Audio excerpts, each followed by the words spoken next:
Pagdating ko nga ng Malolos, aba nakangiti na sa akin si Amelitos. Gandang-ganda siguro sa akin 'to, charis.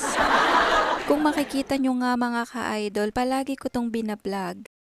Palagi kasi kami kumakain dito, syempre. Bakit palagi dito ko gusto kumain? Syempre alam nyo na kasi masarap ang mga foods dito. Imagine every day off ko, every Thursday na umuwi nga ako, hindi talaga ako nagsasawa magyaya dito. Saka ang romantic kaya dito, kasi puro love songs yung pinapatugtog nila, o diba? Feeling ko bumabalik talaga ako sa pagka-teenager kapag ka naririnig ko yung mga songs nila. Dating nga namin dito ay tinitignan ko na nga yung mga menu kung ano yung o-orderin ko. Nagpakahirap pa talaga akong tumitig dun sa pader ng mga menu. Pero eto lang din palang tinginan at hawak-hawak ko na.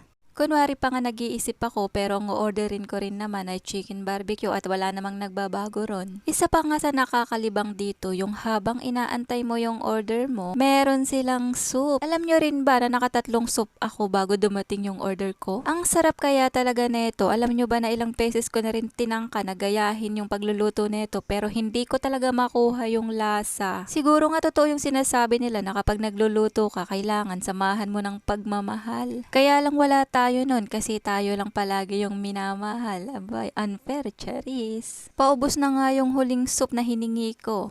And finally, eto na nga. Gutom na tayo at kain na nga tayo mga idol. Nag-improve na nga yung aming in-order. Dati chicken barbecue lang at walang egg. Nga ba, ngayon nangitlog na. Alam nyo rin ba mga idol na yung Amelitos ay maraming branch? Kung saan-saan sa Malolos sila may branch. Pero etong Malolos branch lang ang pinakagusto kong puntahan at kainan talaga. Syempre with Papa J. Eto pa nga mga idol at may imamarites pa ako sa inyo. Alam nyo rin ba na yung katabi nilang kainan ay naipasara na nila? Correction pala, baka nagsara na dahil nga tinanggap na lang niya na mas marami talagang tao sa Amelitos. Baka kasi napapanis na yung mga niluluto nila. Sayang puhunan kaya nagsara na lang. Ngayon ko na nga lang din napansin na kapag kumakain pala ako ay nalabas ang dimple ko.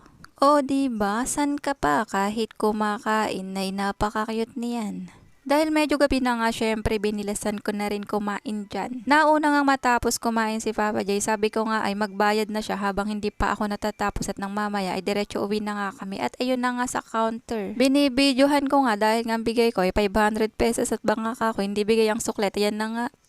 Nagkamali nga ako at inabot pa nga niya talaga ng tamang-tama. Aba, sobrang bait nga naman talaga niyan. Hindi ako kayang kupita. O paano Amelitos? Bay mauna na kami at gabi na. Hanggang sa susunod na pagkikita. Isa pa ngang natuwa ako dito sa may Mary Immaculate. Abay napakaganda at napakarami ng pailaw pala neto. Ramdam na ramdam mo na talaga yung Pasko. Advance Merry Christmas nga pala mga idol. And God bless po sa inyong lahat. And thank you sa walang sawang suporta.